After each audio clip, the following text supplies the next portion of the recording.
Hey, History Hoarder 63 here. What you're looking at is a pile of relics. I posted this as just a picture post on my Instagram page. Today, what I'm going to do is we'll pick out a few of these things, because some people asked me some questions about what some of these relics were. We'll pick out a few and we'll talk about them. We're not going to go through everything that's here, but just maybe 10 items. Everything you see in this picture, all this pile here, this was all material I dug back in the 1970s, 1980s from one very small site that had permission for it, Cold Harbor, Virginia. All this material came from about a 2-acre parcel. There were a few pieces in here that I dug on the same land outside that 2-acre parcel, but the 2-acre area really had not been hunted very much at all. It wasn't loaded with plates or anything like that. As a matter of fact, I didn't dig any box plates or belt plates on this site. No whole complete artillery shells, but it was just loaded with shell fragments, canister balls, K-shot balls, all kinds of stuff. This area was a little bit open on a hillside, so a lot of artillery impacted in this area. Well, not necessarily the artillery itself, but exploding shells impacted in this area. So real quick, we'll start out and we'll look at a few items. And the first thing, and many of these came out of this site, is you can see there are just hundreds upon hundreds of these iron K-shot balls. These were contained in a K-shot artillery shell. They're predominantly Confederate.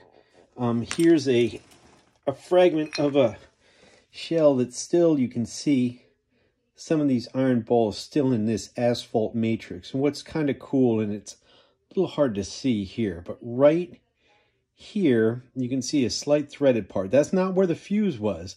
That's where a side loading plug went in.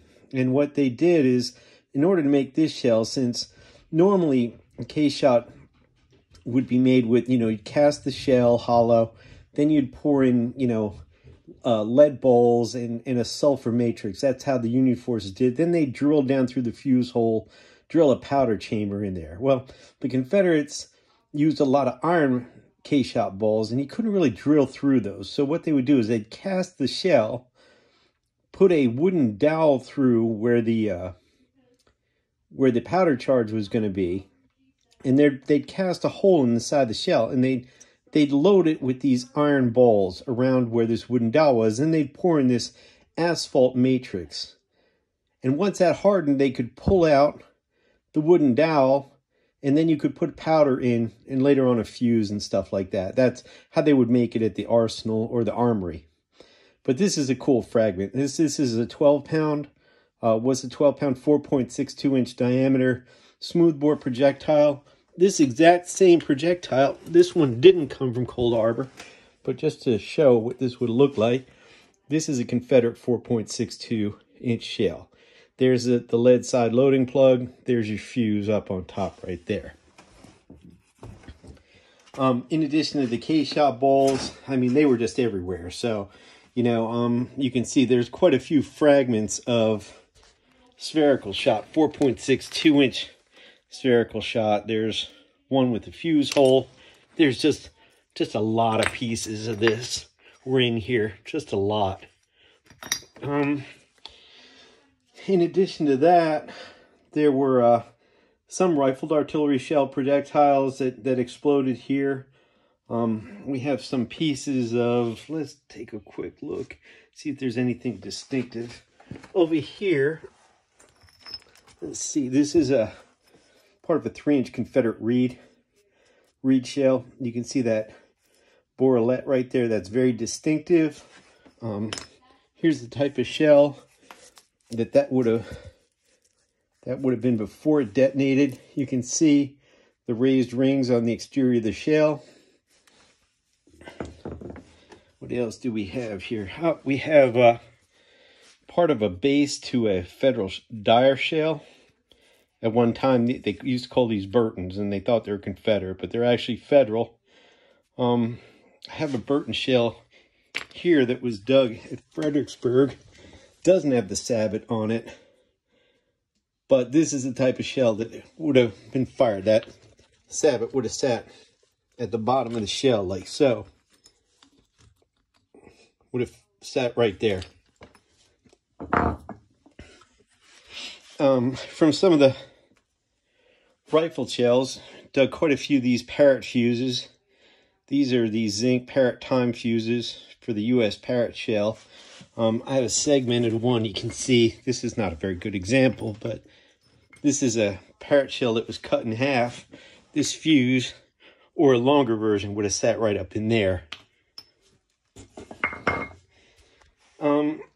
Ramrod, complete ramrod with the tulip end. So this was probably for a Springfield musket. Here's part of a sabot to a U.S. Hotchkiss shell. You can see the rifling marks on that. I don't have a Hotchkiss shell here today. One of my example is on loan to a museum, so I can't show you what the whole shell looked like. But this sabot, actually, instead of being on the bottom of the shell, would have been in the middle. The Hotchkiss was actually a 3-piece artillery shell. It had a nose section, a base cup, and between the two was this lead sabot. Once fired, the base cup would push up toward the nose section and squeeze this lead sabot into the rifling of the cannon. You can see the striations on here. That's where the rifling on the inside of the cannon tube would have taken that shell and started to spin it. And that's what gives it stability once it leaves the muzzle of the gun. This right here, this is a base plug to a Hotchkiss case shot shell. This would have gone inside the cavity of the shell itself. The case shot would have sat on top, and a bursting powder charge wouldn't have been on the bottom. This was inserted in some of these Hotchkiss case shots so that the case shot balls wouldn't sink down into the powder upon transport. But you can see there's a hole through this, so once the fuse ignited, it would burn through, burn down into the bursting charge, and that would detonate the shell and fire the case shot, which in the federal case probably would have been lead balls like this. Now, also recovered were a lot of these pieces of bar lead case shot, and these were used by the Confederates. This was just a quick way they could take, just at the army or the arsenal, they could just take bars of lead, chop them into pieces, and load them into the artillery shells. Sometimes the Confederates even used old musket balls, old mini balls. They would load into the shells if they didn't have the iron balls. They had a lot of shortages of stuff, so they were pretty tried a lot of different things for case shot. So, but these are distinctively Confederate, particularly from this site from the 1864 campaign. Here's a Spencer casing for a .52 caliber Spencer rifle, and that complete casing would have looked like this. This one wasn't dug on that particular site, but there's a complete round right there. You have your typical mini balls that were recovered on the site, mostly fired in this area, but there's your 2-ring Gardner, which is a Confederate projectile. You have various 3-ring minis, which could be Union or Confederate, depending on the specific style of them. These rounds would have come in paper cartridges, somewhat similar to these. This is both of these are reproductions, but this is a rifled musket paper cartridge. This is a smoothbore paper cartridge. The paper cartridge would contain powder in the bottom and the lead projectile on the top.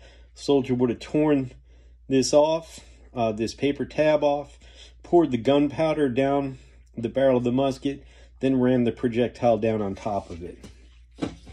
Some of the other things that were found on this site were kind of cool. This right here This is part of a trigger assembly to a British Enfield musket, the model 1857, or 1853 Enfield musket.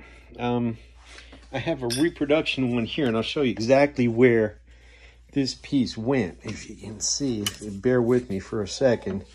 But that piece was right down below here, below the trigger guard. You can see where the trigger sticks out. That's that piece that was lost right in there. Couple barrel bands to muskets. The barrel band simply is the metal band that would hold the musket barrel to the stock of the gun. Some of the other things, this is a musket tool, a small musket wrench, typical United States Army issue of the time. Here we have a broken musket mainspring vise. This would have had another part in a screw, and to repair the mainspring on the inside of the gun lock, they could actually use this to compress the mainspring. You could pull it out of the gun lock. It is a spring, so in order to replace it, you have to compress it. You have to be able to take it in and out that way. Let's see what else we got here. Oh, this is kind of cool. This is the end of this is a scabbard tip, and I believe, I may be wrong, but I believe that this is to a model 1853 British Sea Service, the sword bayonet, which was, quite a few of those were imported and used by both sides during the war. Let's see. Oh, this is cool. Little carved bullet from this site, which was neat. Again, being that this was kind of open area, there weren't a lot of troops that held their position in here very long because it was so exposed and so dangerous. As you can see, the amount of shell fragments that are in here, it was a lot. So troops moved through fairly quickly, but during some downtime, maybe there were a couple soldiers in here that, you know, one of them decided to carve a mini bullet. Let's see what else we got. Oh, here's part of a, this is part of a tintype. The brass, which would have been a picture, a photograph. This is a broken fragment of one. Let's see what else we got. Oh, these are cool. These metal tubes right here are actually parts of artillery fuses. And these would have been parts of percussion fuses. They would have sat in a housing probably made of brass. I believe these are for Hotchkiss shells, if I'm not mistaken. You can see there's a little nipple on top of this one. The nipple in this one has been driven in. But on this nipple would have been a percussion cap that contained fulminate of mercury. When the projectile hit, this would move forward on the inside housing of the fuse, and the percussion cap would hit the front of the fuse, called the anvil. It would ignite, and it would ignite gunpowder that would travel through here, out this hole in the end. You can see the hole in the back here much better. And then that would ignite into the main charge of the projectile itself. I mean, there's a few other odds and ends. Some weird stuff that just always shows up on Civil War sites. Big old key, typical of the period. Let's see, anything else? It's kind of cool. Oh, here we got, this is the rear sight to a musket. And, well, this one I believe is, now this one I think is an Enfield. Let's see, let's compare it to the one we have here. Hold on a second, I'll prop this up. But yeah, you can see there's your rear sight on your model 1853 Enfield. There's one dug on a Civil War battlefield right there. Well, that's about it for this video. I mean, there's a few more things, but I know a couple of pieces that people had questions about, I believe I answered. So, you know, it's hard to find sites now where you can, even though all this is fairly common material, it's just so hard to find a site now that was so loaded as this one was.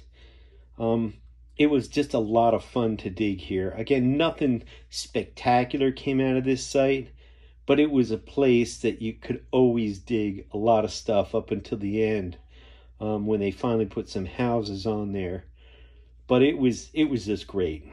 And I wish you all good hunting. Thank you very much for watching. If anyone has any questions or comments, you know, just ping me. Always happy to answer.